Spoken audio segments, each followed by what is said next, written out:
بسم الله الرحمن الرحيم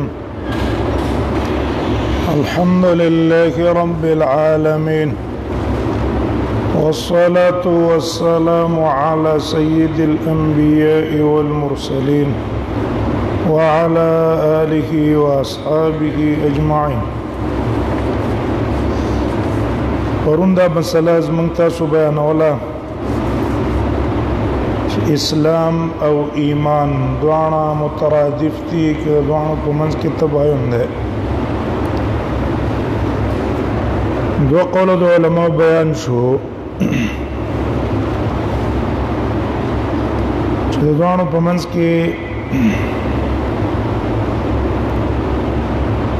یو قول دا اتحاد دے چھ دوانا متحد دے اور دویم قول هغه د تباین او جدوانو په منځ کې تباین ده. دریم قول تحقیقی قول ده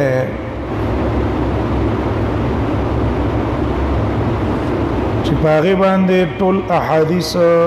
او نصوص اصل کې راجمع کیږي چې د اسلام او د ایمان په منځ کې تلازم ده سره د افتراق د اسمونو نه.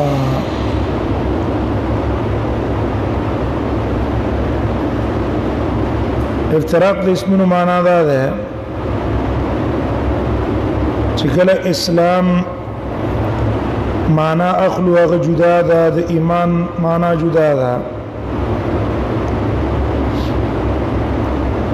خو چې دوانه یو ځای کې راشي نو الته به فرق کو او چې کله جدا جدا راشي نو به یو ته مراده ځکه اسلام دا د ایمان سره لازم ده او ایمان د اسلام سره لازم ده. اسلام او د ایمان د سي حیثیت لکه په کلمې د شهادت کې لا اله الا الله یا اشهد ان لا اله الا الله اشهد ان محمد رسول الله. نوس اوله کلمه جدا ده ورستو کلمه جدا ده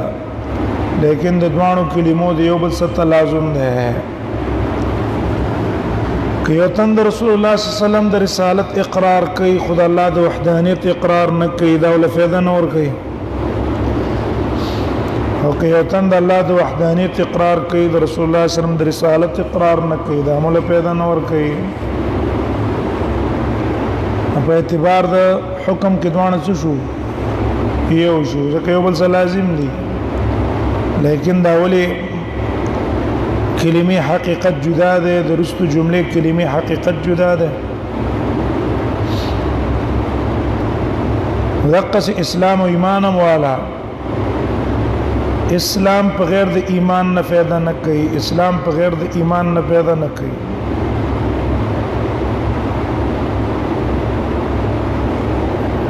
هدي خپل منځ کې تلازم شو خو لیکن د اسلام خپل حقیقت شو د ایمان خپل حقیقت شو لغوي مستقل او په خپل منځ کې تلازم شو په وجود کې. دې مثال څه ده لکه بدن او روح. بدن په غیر د روح نه نه او روح غیر د بدن نه نه د روح او د بدن په منځ کې تلازم ده لیکن روح جدا شی ده داغي جدا حقیقت ده او د بدن جدا حقیقت ده. دغه سي اسلام او ایمان موالا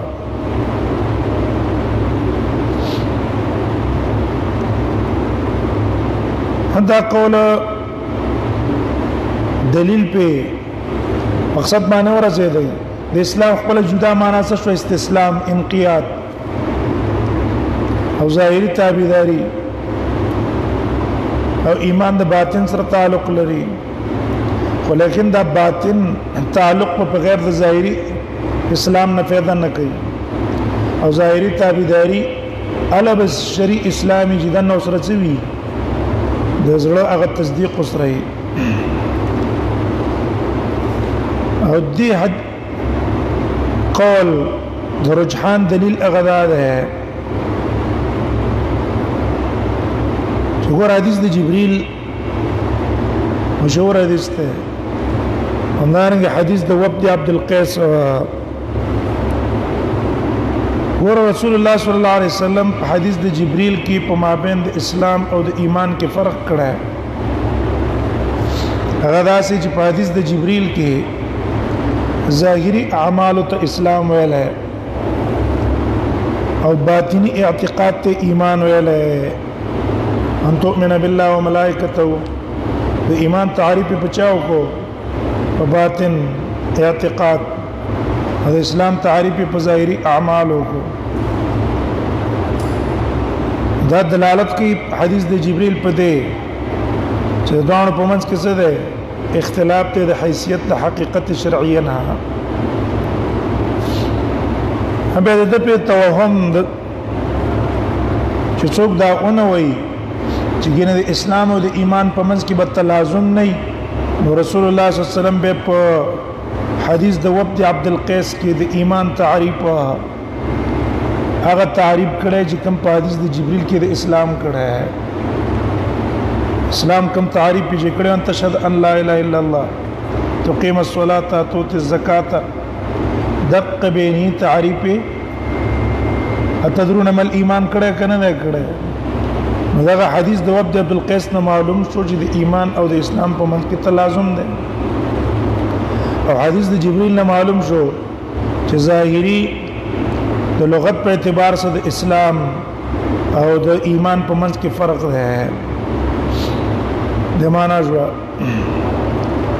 د دوه حدیثونو منځ کې تطبیق هم راغی حدیث د جبريل او د بل حدیث په باره کې دوانو کې راغی راجح هم دقه شو چې اسلام جدا حقیقت ته لغوي هم او شرعي هم او د ایمان تعریف هم جدا ده لیکن د دوانو په منځ کې تلازم ده شرعي اسلام به بغیر د ایمان نه نه او شرعي ایمان به بغیر د اسلام نه نه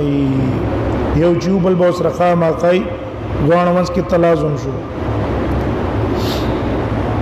بل مسله د ایمان متعلق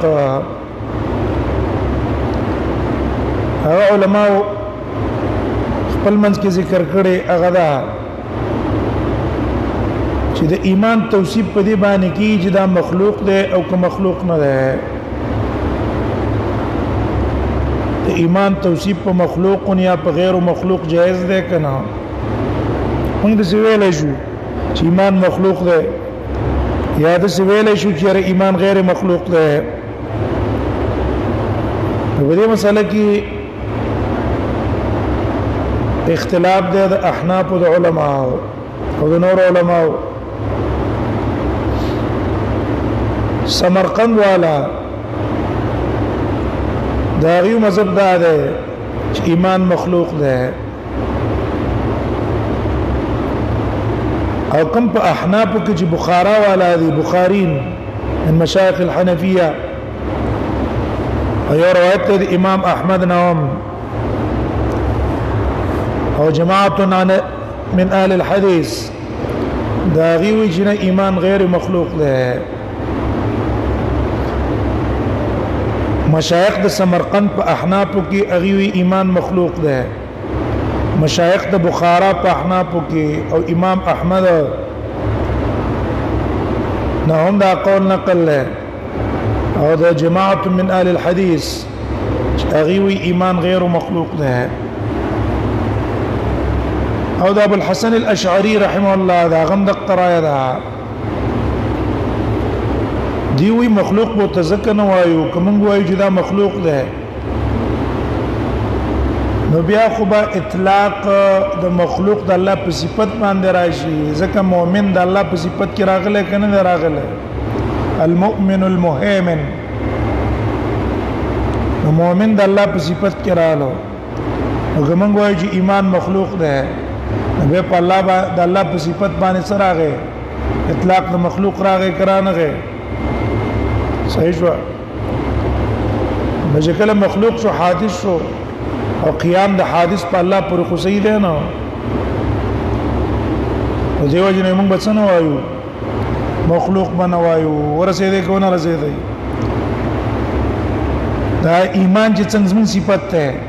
دغه سید الله په صفت کې مؤمن راغله کنه راغله المؤمن المهيمن وکم وایو چې ایمان مخلوق ده نو د دې ایمان اطلاق په کوم لفظ راغی فل مؤمن هم راغی کنه او دا مؤمن صفت د چا ده دا الله ده نو بیا بد الله صفت حادث شي او دغه صفت قائم ده په الله پورې او الله پورې حوادث قائمه کیږي نه نو دیو جن موږ ویل چې ایمان څه شو دا غیر مخلوق ده هم په دې کې متأخرین محققین علما وایي چې دې مسله کې تفصیل له تفصیل په کې غدا ده چې ایمان د بنده ده د بنده ایمان هغه مخلوق ده ځکه دا فعل قلبي فعل قلبي او دا په څه حاصلېږي او مباشرت د اسباب چې مخلوق ته کوم حاصلېږي د دې وجه دا مخلوق شو هر چې ایمان د الله تعالی ده چې لفظ د مؤمن په دلالت کوي امن ورکون کې تصدیق کوون کې وغيرها ذلك واذا الله کم ایمان چې کم ده قدیم ده غیر مخلوق ده هم به الله مؤمن چې داغه په صفت کې راغلی المؤمن داغه معنا بده سي کو چې تصدیق کوون کې په خپل وحدانیت دا ګوره موږ تصدیق د الله په وجود کو د الله په وحدانیت کو دقه سي الله د خپل وحدانیت څخه کړه ده تصدیق کړه ده شهد الله انه لا اله الا هو الملائکه العلم قائما بالقسط دارنګ الله وی انا الله لا اله الا انا دا څه شو دا تصدیق شو دا معنا شو دغه تفصیل پکې شو د مخلوق ایمان مخلوق شو او د الله په صفت کې چې لپس د مؤمن راغله ده هغه غیر مخلوق ده هدا ته بل مسله هغه د ایمان سره متعلق ده چې په کتابونو کې ذکر کوي هغه دا چې ایمان د خوب سره یا د بیوشي سره به باقی قضای لکېږي با ایمان مثلا موږ ودو شو یا په چا باندې بیوشي رااله یا په غفلت راغې یا په مرګ راغې په دې حالتونو کې د دنه ایمان پورته شو کو سره پاتې ده د معتزله مذهب ده خوب په ټیم کې د انسان سره ایمان نه وي وجه دا خوب اغما مرګ غفلت دا امور منافی دي د تصدیق سره منافی دي د تصدیق سره په خوب ټیم خوب کې څوک تصدیق کوي په ځان پوی نه د تصدیق د چی نه وکي به شي کې په ځان سره پویږي نو تصدیق د کم نه وکي دغه مرګ والا دیو جن دی وی معتزله او مذهب دا ده چې په حالت د خوب کې د انسان سره ایمان پاتې نه وي دغه تصدیق نشته دویم مذهب د اهل سنت والجماعت ته اهل سنت والجماعت وی په دې حالاتو کې د دې انسان سره ایمان او تصدیق حکمن باقی ده په دې حالاتو کې د دې انسان سره ایمان حکمن باقی ده حکمن سره باقی شو ولکه چې موږ دې سی وایو چې ګوره نبوت دا د انبیاء ده د نبانه ده نبوت د چانه ده د نبانه ده کنه نبا خبر ته وي نبی معنا دا چې دا خبر ورکون کې د الله تعالی نه ده نو بیا خو تاسو د قول مطابق په دې خوب په حالت کې دی نبی نشي ځکه په حالت د خوب کې دا خبر ورکړي حالت د خوب کې دا خبر نه ورکړي لیکن په دې اتفاق دی په دې کې چې دغه حالت کې دا نبی دی صحیح ده سره دی نه چې د نبوت باقی دی کنه نو خدا حکمن باقی کو تر قیامت پورې اگر که فی الحال الله نه د تبلیغ د الله نه یو ځل کړه دقه سي دلتم چې کله زموږ تاسو په سره کې تصدیق راغی نو کو د شو یا به شیرا باندې رااله یا په غفلت کې دا تصدیق به زموږ سروي حکمن التصديق بباقي حكما او دلیل دا ده چې د ټول علماء اتفاق ده په دې یو سره ودشو نکاح نه ماتي کوم عقود چې کړي دي هغه نه ماتيږي په بیو شي کې هغه نه ماتيږي سره داګه نه چې څه شوی ده هغه ایجاب او قبول خو په دا وکیلاړو نو حکمن اغم دقه صفات شو د حاجت د وجنا دقه صدا حکم د ایمان دام باقی دی اگر که انسان او د شوی دی یا په غفلت راغلی دی وغیر ذلک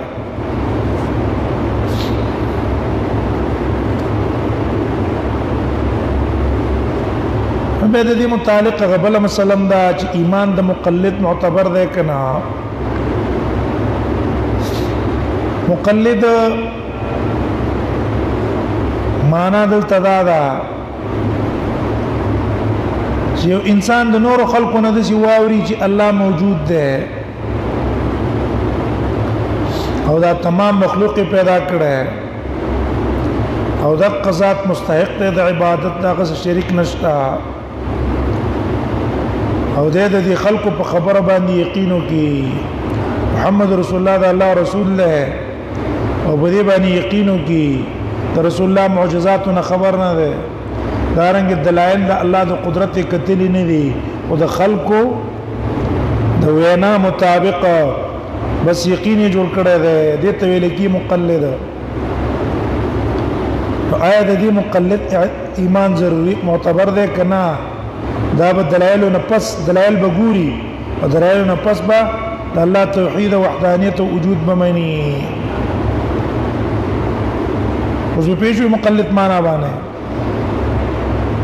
نو بدی کی راجح قول چې کوم د فقهاو مذهب ده او د اکثر علماو مذهب ده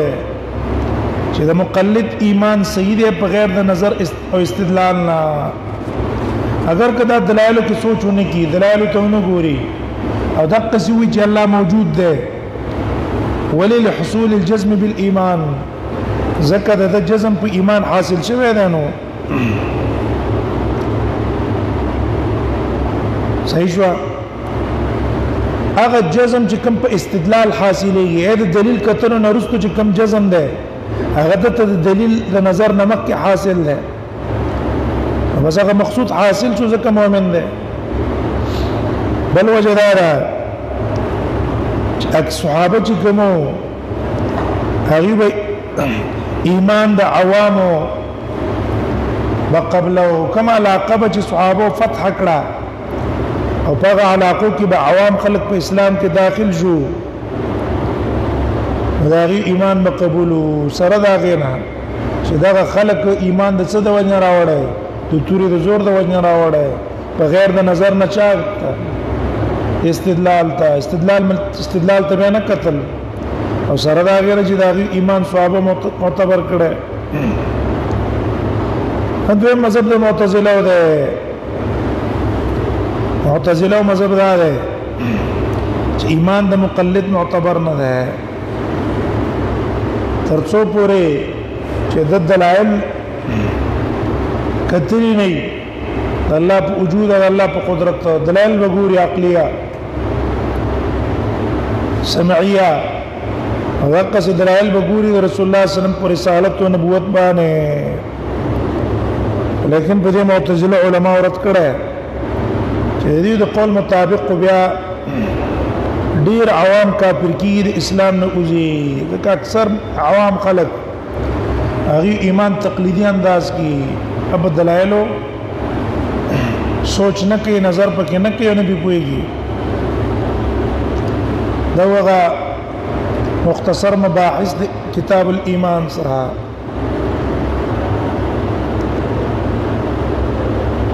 بسم الله الرحمن الرحيم باب قول النبي صلى الله عليه وسلم بني الاسلام او ځین کې نه وي مخکې اول کې مونږ تاسو ویلو امام بخاری رحم الله خپل کتاب مصدر کو په کتاب الایمان سره کتاب الایمان سره او بیا پاغي کې باب قول النبي صلى الله عليه وسلم بني الاسلام على 50 ویلو امام بخاری چې کوم ترتیب د کتاب یې خیره خسته ترتیب ولور کړه مخکې تیر شو ابتدا د کتاب په بدء الوحی سره وکړه هغه وجه دا چې دې کې اشاره وکړه چې دې رستو کتاب ټول مبنا اصل کې په وحی باندې ده او دا رستو کتاب کې چې کوم احادیث ذکر کیږي دا ځکه حجت ده چې دا د الله تعالی د طرف نه وحی شوی دا نبی صلی الله علیه وسلم ته په واسطه د جبرئیل هم کتاب الایمان ابتداء وکړه مخکې تیر شو دی وجه دا اول واجب على المكلف مکلف باندې اول واجب ایمان دی او بل افضل الامور دی على الاطلاق ہمیں دی کتاب الایمان په سرست مصنف بسم الله راوړه اکثر دی کتاب په سر کې دا بسم الله راوړي اگر که اول سر کې چې کومه بسم الله دا غد ټول کتاب د پاره کافی ده او دا هر کتاب په سر کې بسم الله د دې وجه راوړي چې گویا کې دا هر کتاب په منزله د مستقل تصنیف ده او هر تصنیف په سر کې بسم الله مصنفین راوړي د هغه امور د وجه نه چې کوم اول کې موږ ذکر کړه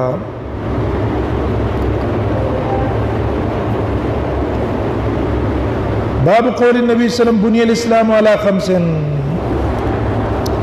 وهو قول وفعل ويزيد مصنف رحم الله د باب ترجمه کې قصلا په جز د حدیث بني الاسلام على 5 دا د حدیث یو جز د عیسی دا چې لاندې با په دې باب کې مصنف هغه حدیث رستو راوړي پورا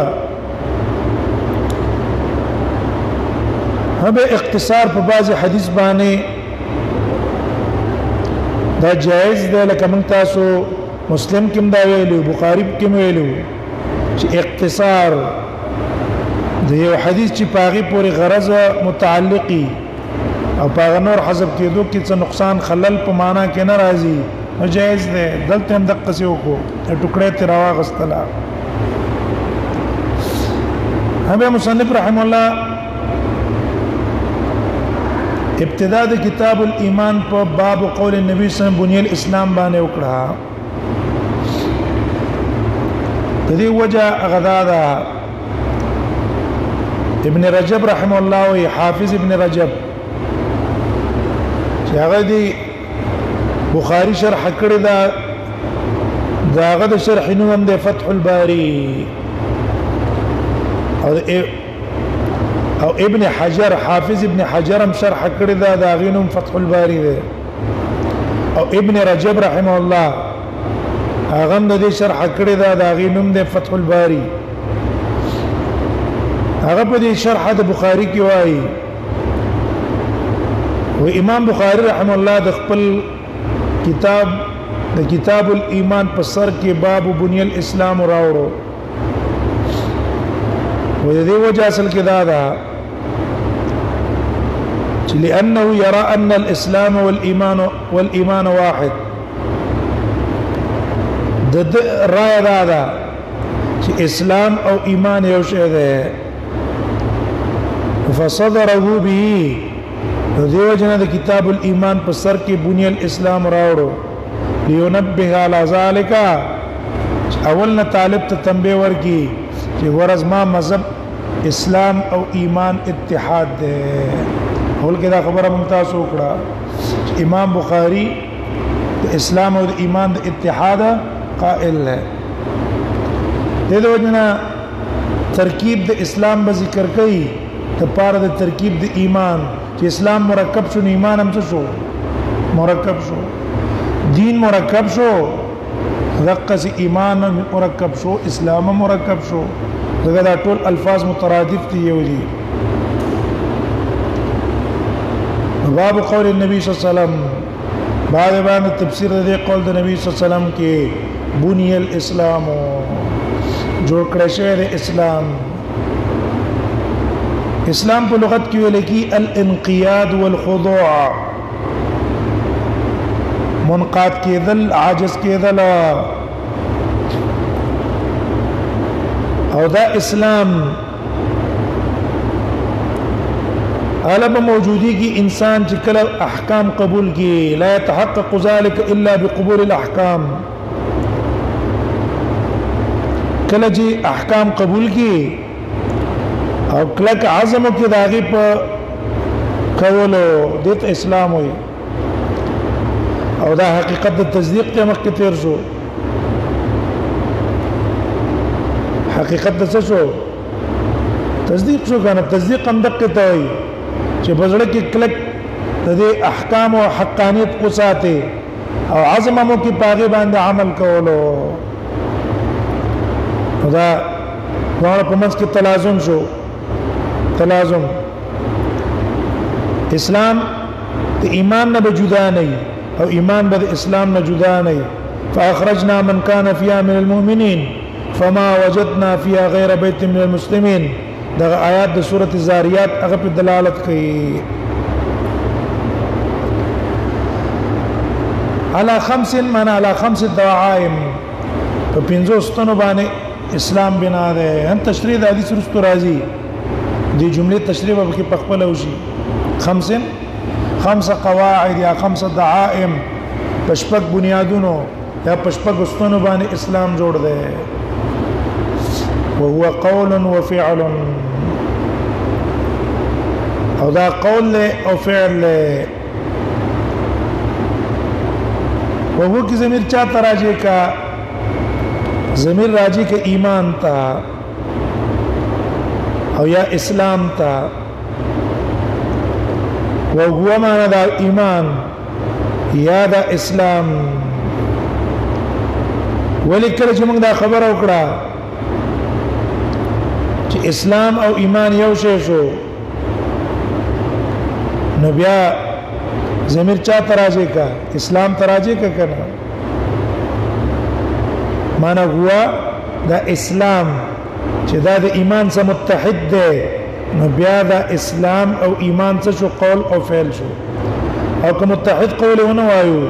بیا به هو ایمان ته ضمیر راجه کو ځکه اسلام خو ظاهري شو کنه دا معنا شو او امام بخاری میں اعلان د اتحاد تھا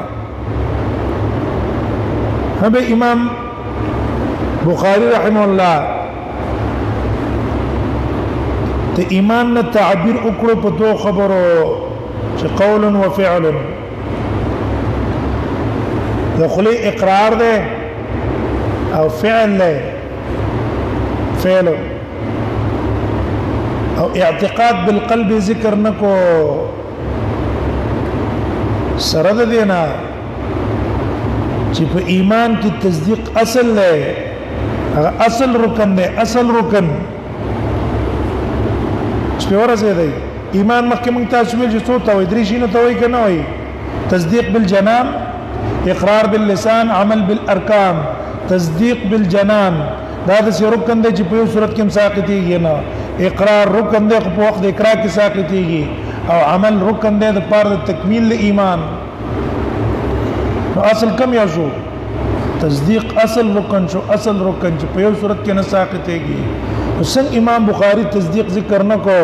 او صرف ویل چې ایمان بشي نه دی یو د خلی اقرار دی قولا او بل فعل دی اندامونو اوس په ورسه دی ولی امام بخاری په تعریف د ایمان کې تصدیق ذکر نه کو سره د دینه چې تصدیق اصل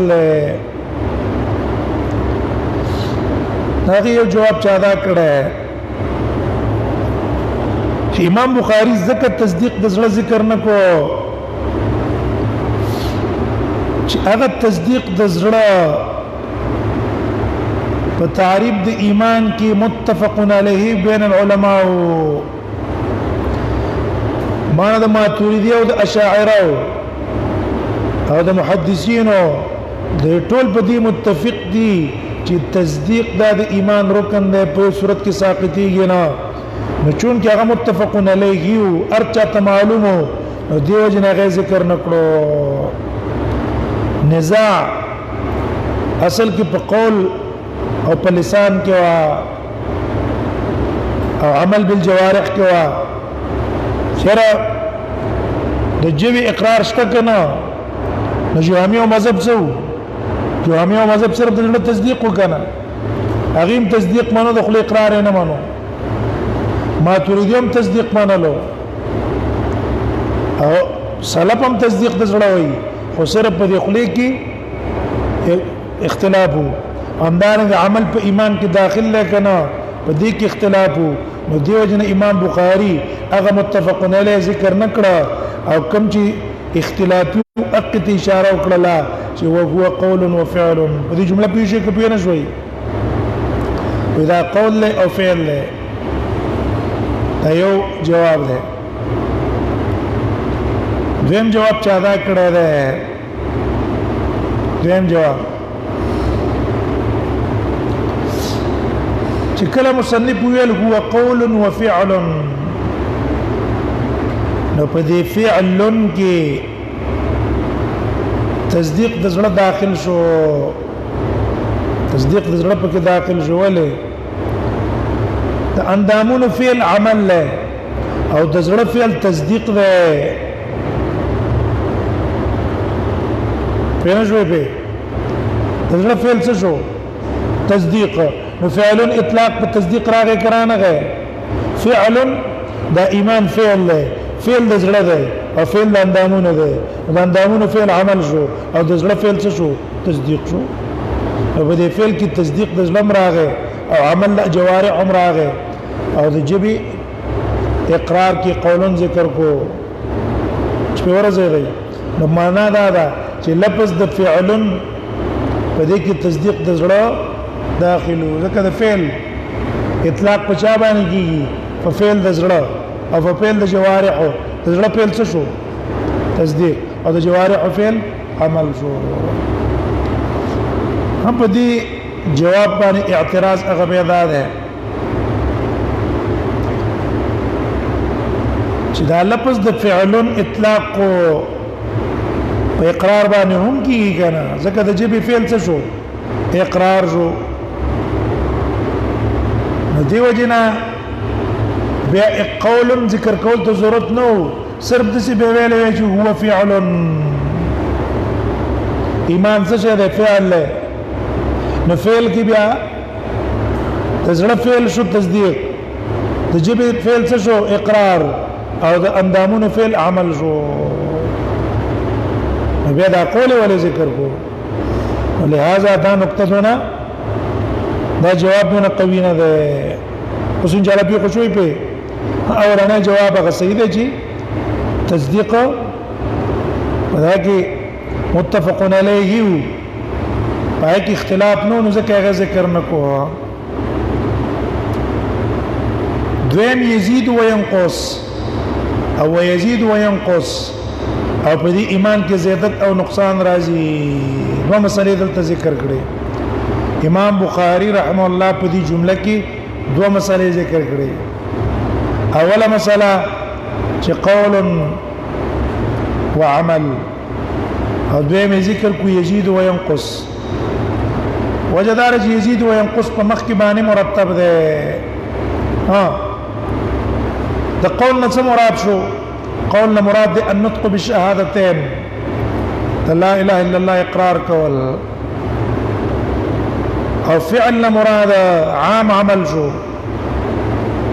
چې هغه عمل د زړه د تصدیق او عمل د اندامونو ده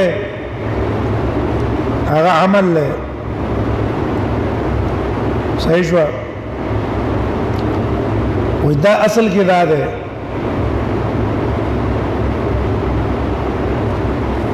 نو ایمان څه چلو معنا دا د ایمان مرکب شو د درې شینو نه درې شینو نه یو هغه تصدیق شو بل اقرار باللسان شو وبالعمل بالاركان شو تفصیل مخکې موږ تاسو کتاب الايمان کې بیان کو چې دا مسله اختلافي و ماتوریدی او اشاعره چې دا غنه تعبیر کی په مرجئه الفقهاء نه او مرجئه الفقهاء دا غي په نسبانه ایمان څه شو تصدیق او اقرار باللسان یا شرط یا رکن اختلاف به کیو کنه د کرامیو په نسبانه صرف دخلي اقرار او د خوارج او معتزله او د سلف په نسبانه ایمان درې شي نو تصدیق بالجنان اقرار باللسان عمل بالاركان هذا دې په منځ کې فرق په دې خرانه کې کیو خرانه خبره کې هغه دا چې اهل سنت والجماعت هغه عمل جزء د ایمان وي رکن د ایمان جزء د ایمان خو سبب د تکمیل د ایمان ده که عمل کې د خلل لاغه کافر کېږي نه فاسق کېږي او ذالک د خوارج او معتزله په نسبانه اعمال ایمان کې داخلو د ایمان جزء رکن او خود پاره د صحت د ایمان دیو جن داغي په نسبانه کما مراد ته اونکړه د منهیاتونه د ځان اون ساتو وي پاغي باندې سړی څه کیږي وي پاغي باندې سړی کافر کیږي دا اختلافي مسله وا او تفصیل مخکې بیان کو سره د ادله او د اریونا کوم ماتوریدی چې صرف تصدیق ده نه هغه دلایل هغه ذکر کړو او جواب عمل ته ذکر کو به ته اعاده ته ضرورت نشته یو دلیل هغه دانی ولا وی ګوره تصدیق ایمان تصدیق ده عمل په ځکه نه داخل چې د ایمان نسبت اکثر زړه ته شوی ایمان نسبت زړه ته شوی لکه اشعریه نه دي اشاعره دیو استدلال دانسی او ماتوریدیا چې اولئک كتب في قلوبهم الايمان اولئک كتب في قلوبهم الايمان وګوره نسبت د ایمان زړه ته کو كتب في قلوبهم الايمان دویمه ولما يدخل الايمان في قلوبكم وګوره ایمان نسبت زړه ته کو چې ایمان ستاسو کې نه داخل شوی دارنګ حدیث کې راځي رسول الله صلی الله علیه وسلم فرمایي اللهم ثبت قلبي على دينك یا الله زما زړه مضبوط کستا په دین باندې او دې نسبتونو نه معلوم شو چې ایمان صرف تصدیق دی بالقلب اور چې اقرار دی اقرار شرط دی د پاره د اجرا د احکام په دنیا کې دغه شان تصدیق بالقلب ودا یو امر باطنی دی پته نه لګي یو علامه پکار ده هغه باندې علامه بس دا دخلي اقرار شي کني بس دقه تصدیق کافي کیږي. هغه دې تفصیلی جوابونه مخکې وشو. صحیح جواب د دې جواب دا ده چې دا نسبت عزت ته دی وجه نه کړی چې دا محل د ایمان زړه زکه ته نسبت شوی. نور دا مطلب نه چې صرف تصدیق ده. نه احادیث او آیاتونه دلیل په دې خبره چې ایمان مرکب دی درې شیونه. ان تفصیل مخکې ویلو په تعریف کې د ایمان کې دا خبره بیان کړه. دویمه خبره یزيد و ينقص. دا مثلا موږ تاسو مخکې بیان کړه چې دا مسله اصل کې بنا ده په دې مخکې تعریف د ایمان باندې. کوم کسانو چې ایمان صرف د زړه تصدیق ویلې اغي بیا قائل زیادت نه دي او نه د نقصان دي.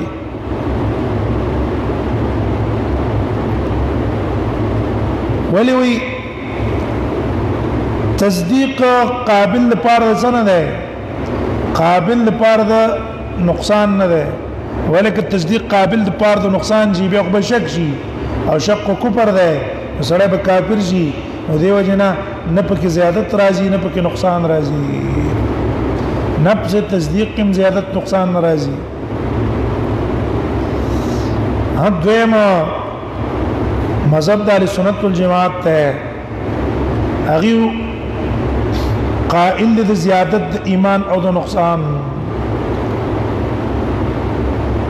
تر دې چې دی وی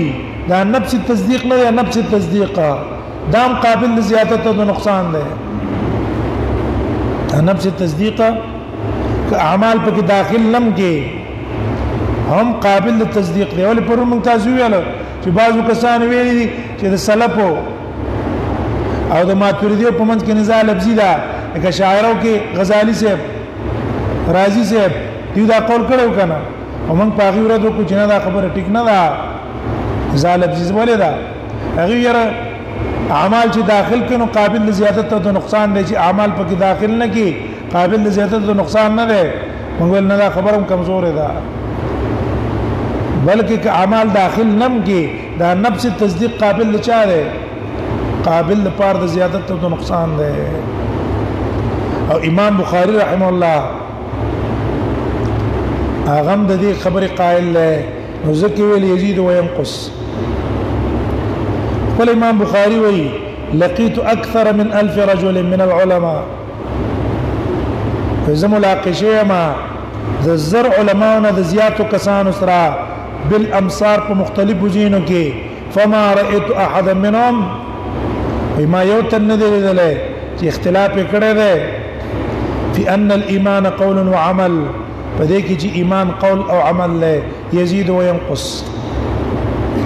زياديږي کمیږي.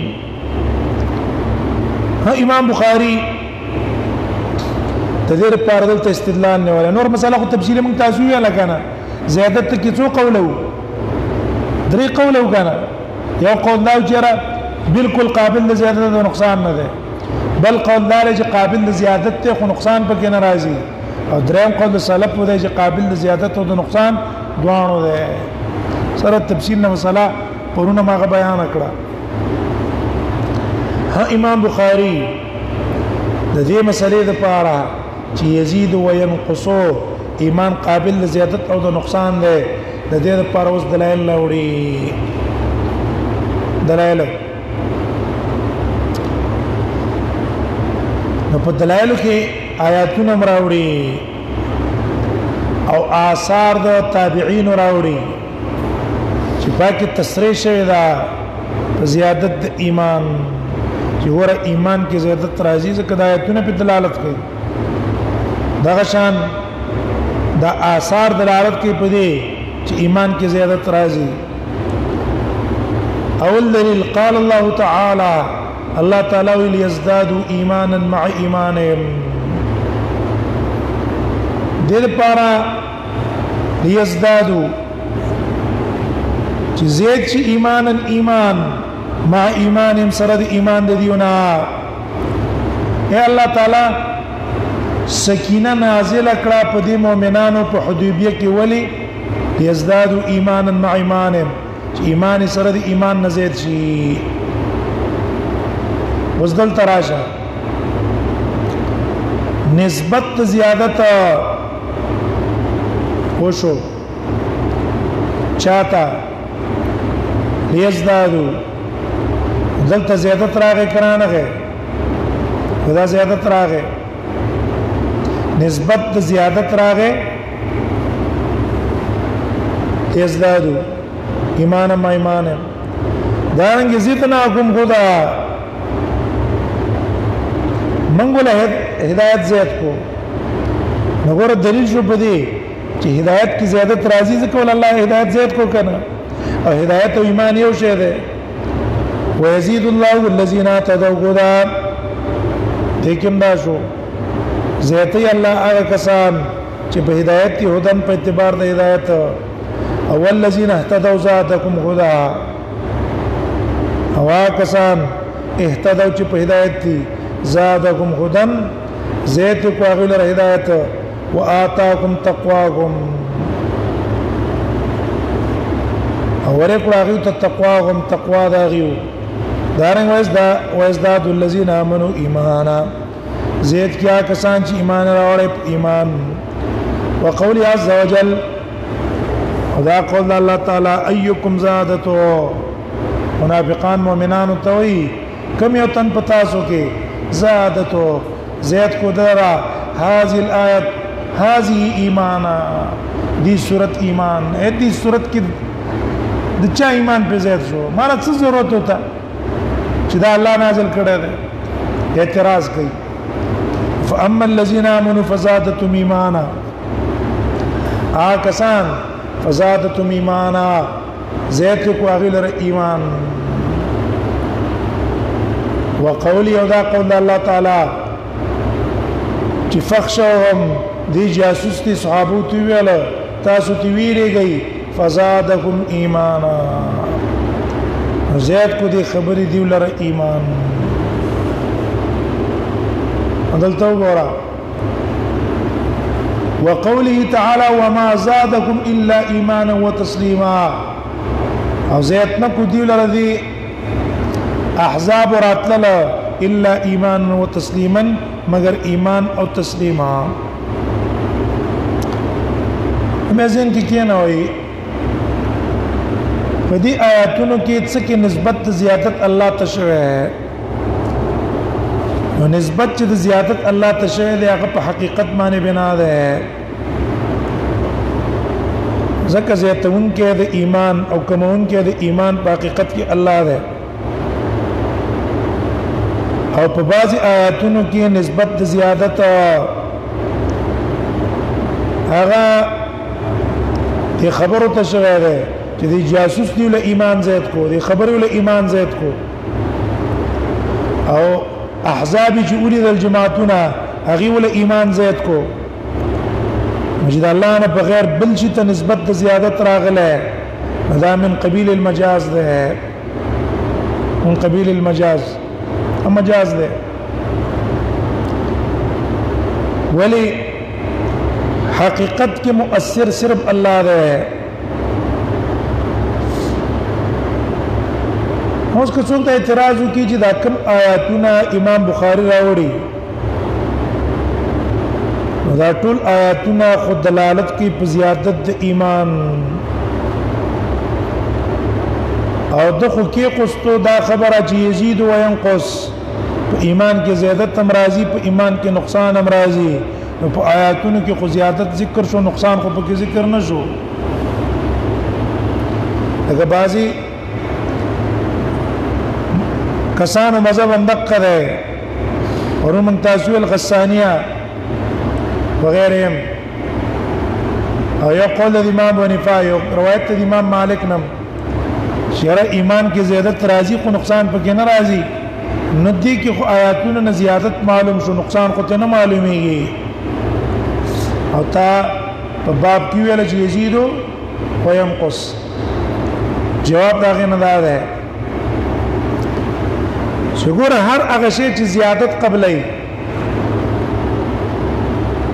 هر هغه شی چې زیادت قبلې هغه قابل د نقصان همي هغه خامخا قابل د نقصان وي ولی لازم ده لازم پرون من تاسو د نقصان د پاره صراحتا د شنو ویل چې په حدیثو کې صراحتا نقصان ذکر شوی دی ولیکن د دې آیاتونو نقصان په کومه طریقه معلوم شو په طریقه د لزوم ځکه هر شی چې قابل د نقصان وي ابا قابل د زیادت وي هر شی چې قابل د زیادت وي ابا قابل د نقصان د پاره کومي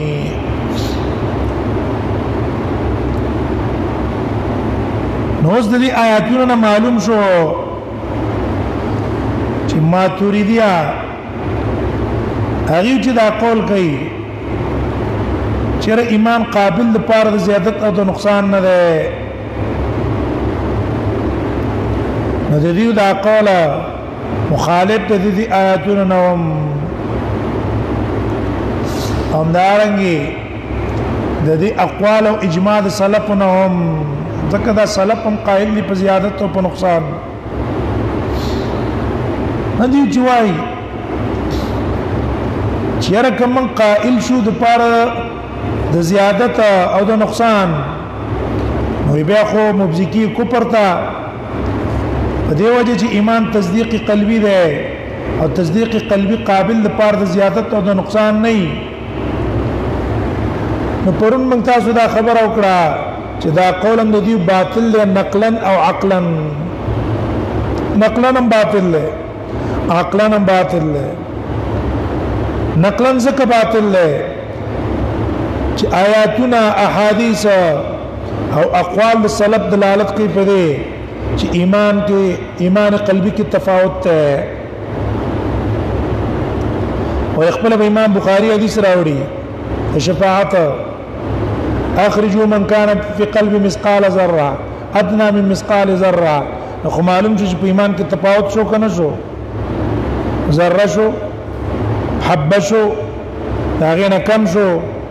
هغه دلیل په تفاوت باندې چې په دې کې تفاوت ده دویمه هر عاقل په دې خبره باندې یقین دی هیڅ شک پکې شته دی نه چې په مؤمنانو کې تفاوت ته په تقوا کې یو مؤمن کې به ډېر تقوا وي او بلکې به داغه په نسبت باندې گزاري والي بلکې به داغه کې خکته وي او لوی سبب د دې تقوا د تفاوت لپاره هغه اصل کې تصدیق قلبي دی غټ سبب ولڅ ده دغه تصدیق قلبي دی د دې وجه امام نووي وايي فالازر والله اعلم ويسي خبر هذا چې نفس التصديق يزيد بكثرة النظر دا نفس التصديق کم زیادت په راځي په کثرت د نظر سره راځي وتظاهر الادله په ظهور د ادله سره چې څونه دلایل ته ډېر ښکار شو تصدیق کې په نورم قوي شي او دویمه مونږ تاسو ویلو چې بخپل ایجی سے په شرط مواقف کې دا قول کړی دی چې دا نفس التصدیق کم قابل د زیادت او د نقصان دی ولی شرط تصدیق د جبريل شرط تصدیق د رسول الله شرط تصدیق د جبريل دا ابو بکر او شرط تصدیق د ادنا مؤمن یو شان کېدای شي شرط تصدیق د اعلى متقي او شرط تصدیق د منهمک فی المعاصی باندې یو شان کېدای شي استاد د قول د وجنا خو بیا مساوات ته چې ایمان د رسول الله صلی الله علیه وسلم او ایمان د ادنا صحابي ادنا مؤمن منهمک فی المعاصی د دوانو ایمان ستاسو په نسبت باندې یو شی شو ولی تاسو وی چې زیادت او نقصان پکې نه راځي او زیادت او نقصان پکې نه راغی دوانو یو شو کنه شو او دا قول باطل لکنه باطل دیو جن چې دا باطل شو دغه قول په دې باندې چې ایمان قابل د زیادت او د نقصان نه دی هغه باطل دی بیا احادیثو کې راغلي دي چې ایمان کې زیادت راځي سبق راځي ایمان کې زیادت راځي تر دې چې وې دې ایمان مثال په شان ته د قمیص ته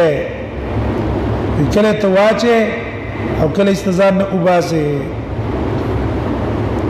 او ابن ماجه کې آثار د صحابو نه نقل لې چې الایمان یزيد و ينقص ایمان قابل له پاره د زیادت او د نقصان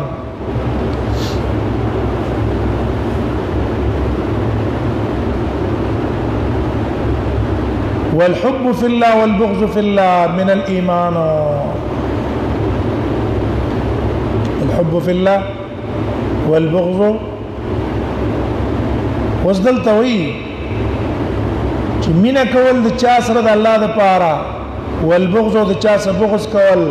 في الله د الله د پاره من الإيمان دا جز د ایمان همې دا جمله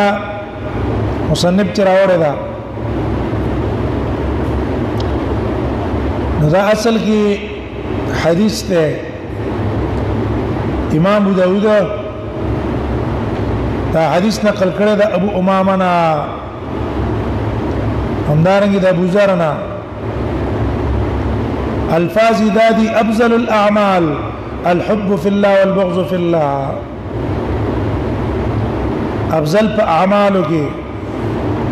هغه محبت ته د چا سره د الله د پاره او بغض کول دي د چا سره د الله د پاره هذا ابو امامه روایت ده من حب لله وابغض لله الله د پاره چا مینه وکړه د الله د پاره چا سره بغض وکړو واعطى لله او د الله د پاره چا له شی ورکو ومنع لله او د الله د پاره شی منع کړو فقد استكمل الايمان د خپل ایمان څخه کړلو د پوره کړو ترمذی روایت ته د معاذ ابن انس نا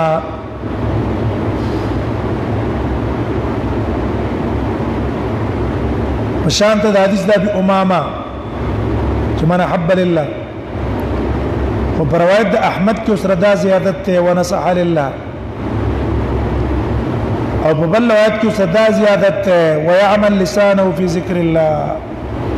او خپل جبه د الله په ذکر کې استعمالي هم بل روایت ته د مسند احمد کې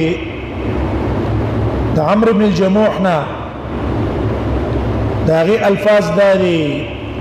چې لا يجد العبد صريح الايمان او یو بندا تر هغه وخت پورې ایمان صحیح نشي حاصلوله حتى يحب لله ويبغض لله تر دې چې د الله د پاره چا سره مینو کی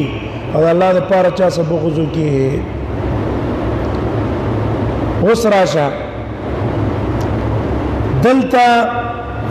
رسول الله صلی الله علیه وسلم او فرمایله چې الحب فی الله والبغض فی الله من الايمان د الله د پاره چا سره مینا کول د الله د پاره چا سره بغض کول د ایمان اسدا هم رسوله تفصیل لاش ان شاء الله حب لله دا چې ستاسو نور اغراض نه صرف دا وجه چې دا د الله نیک بنده دی او داغه د حکم تابع دی ځکه سره مینا کوم او بغض دا دی چې دا د الله نه پرمان دی ځکه می بدی شي خپل اغراض به پکې نه داخله خپل اغراض دې پکې داخل کړو او تویر د الله د پاره می پریخه دا د الله د پاره پرې قستل نه دی ناغتا سخم کوي احسان هم سره کوي خو لیکن د الله نه پرمان دی نو د دې د وجه ته څه کې تو سب بیکاټ کې دې ته ویل کی اصل کې البغض فی الله هو اس طریقه د استدلال اغدارا چې رسول الله صلی الله علیه وسلم الحب فی الله والبغض فی الله دا د ایمان جز شو کنه شو محبت او بغض د چا سره د الله د پاره دا د ایمان ایسه شو او دا محبت او بغض دا یو شانی کنه دي کې تفاوتی محبت او بغض کې تفاوت ته کنه ده دې کې تفاوت ته محبت کې تفاوتی په بغض کې تفاوتی نو کله په محبت او بغض کې تفاوت شو دا د ایمان جز شو نو ایمان کې مصراغه ایمان کې تفاوت راغې تفاوت پکې راغې زیادت او نقصان معنا شو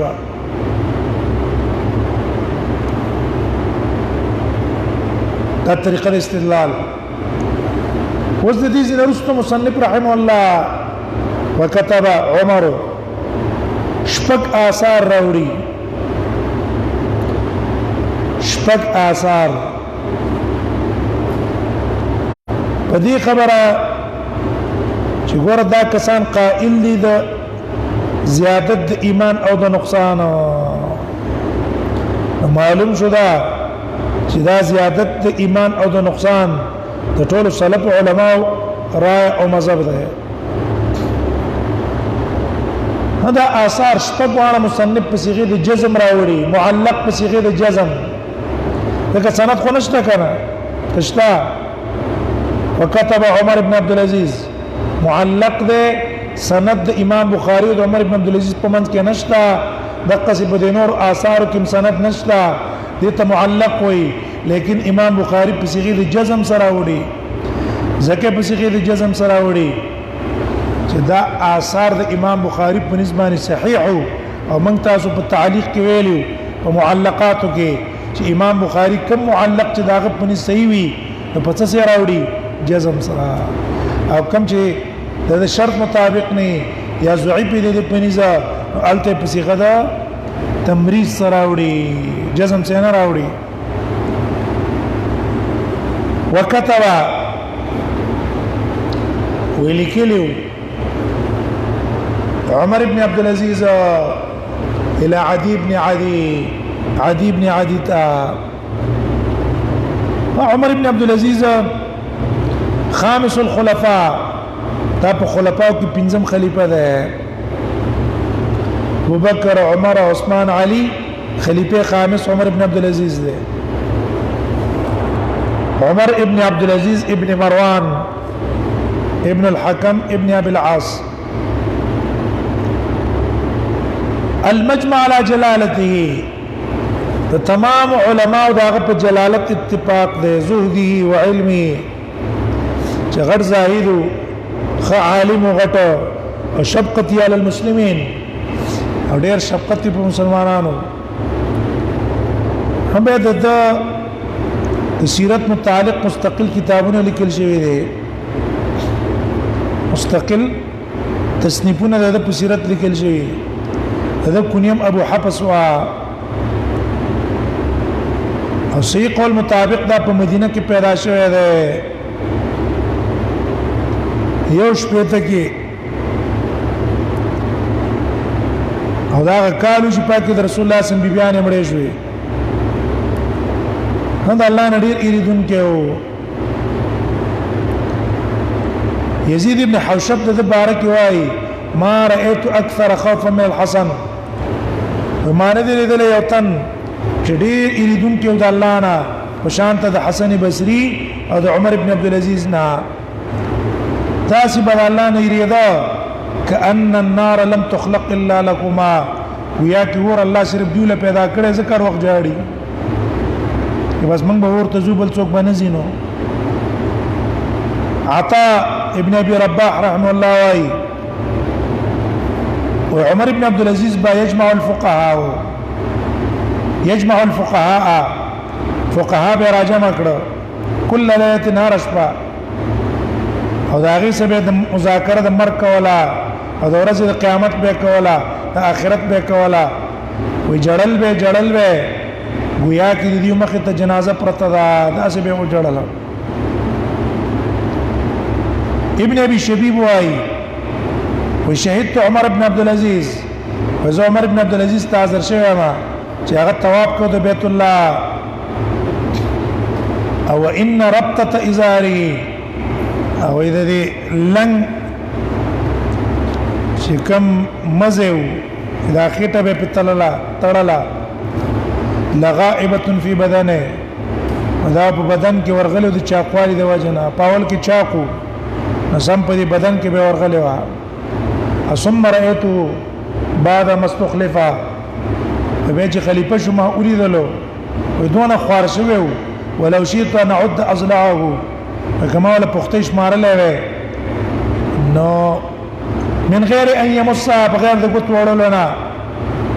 ما بشمارلې وې کارا کې دې دونه خوار شوی د پخته په کې راوته وي هم بیا دلا خادم زار ور کړیو د عام بنو امیہ د سیسه باندې دا خپل خادم را وختلو وتویل وی حکم حملک على ان سقيتني السهم ظالم تعمل ول زار راکړه ول راکول اول 1000 دینار وی مالک سان زر دینار راکړه چې زر دینار والا عمر ابن عزیز په کزار ورکا هغه ورشه روپې راوړه او روپې راوړلې او بیت المال کې ستغټول روپې واچولې ته تم پرېدا مانو او به خادم ته ویلو خرج ځه کی څوک دې دلته ویني نه ځه بس دقه سي پرې قستلو بیا دا چې کله مړ کېدو التزان لخپل قبر واغستو په دیر سمعان کې څلويخ درامه نه ورځ نه جوړو او دیر سمعان کې د جمعې پورز بیا مړ شو 15 ورځې د رجب پاتې یو سلو یو هجری کې خلافت تقریبا دوا ټول عمر ده نه دا مدد خلافت 2 کال 15 میاشتې وا څونه خلافت چې د ابوبکر صدیق موده وا دونه د دم موده وا دا عمر ابن عبد العزيز واذا خط لیکلو عدي ابن عدي تا عدي ابن عدي زد کنیه دا ابو فروه الکندی ابو فروه الكندي الجزري التابعي تابعي خوده خو بده کې اختلاف ده چې صحابي ده کنه سید ده چې صحابي نه ده تابعي ده او دا سبب د اختلاف د علما او د صحابيت کې هغه ده چې د خپل احادیث د رسول الله صلی الله علیه وسلم نقل کړي دي بعضو کسانو په ګمانو کو چې دا صحابي ده او سیدارا چې دا خپل د رسول الله نه دی اوریدلی بلکې په واسطه د صحابي ده او دا به کې صحابي اعظم کړه ده چې بعضو خلکو ګمان دا کو چې ګینه دا خپل صحابي ده او سیدارا چې دا تابعي ده دا عادي چې کومو دا اصل کې د عمر ابن عبد العزيز عاملو په جزیره او په موصل د جزیره او د موصل امیر مقرر کړو او عمر ابن عبد العزيز چې کله د مقرر کو عامل دا دلالت کوي په دې خبره چې دا صحابي نه ده ولدا د عمر ابن العزيز د مرګ وروسته ژوند دی او د عمر ابن عبد العزيز د مرګ وروسته کم صحابي ژوند نه پاتې شوی هم به دا عادي چې کم نه داما اتفقوا على جلالته د ټول علماء اتفاق دی په جلالت دا ډېر اوچت سره و دوجنه په خپل امام بخاري وايي عادي سيد على الجزيره دا د جزيره سيدو امام احمد ابن حنبل وايي عادي لا يسأل عن مثله دا عادي پرن سړي بار کې څوک تاسو نه کوي چې قده کې غیر ثقه ده بالکل ثقه ده دا عادي خپل او پاتشوي ده په 100 هجری کې ودي عمر بن عبد العزيز تقولك دا خبر او تولك ان للايمان فرائض وشرائع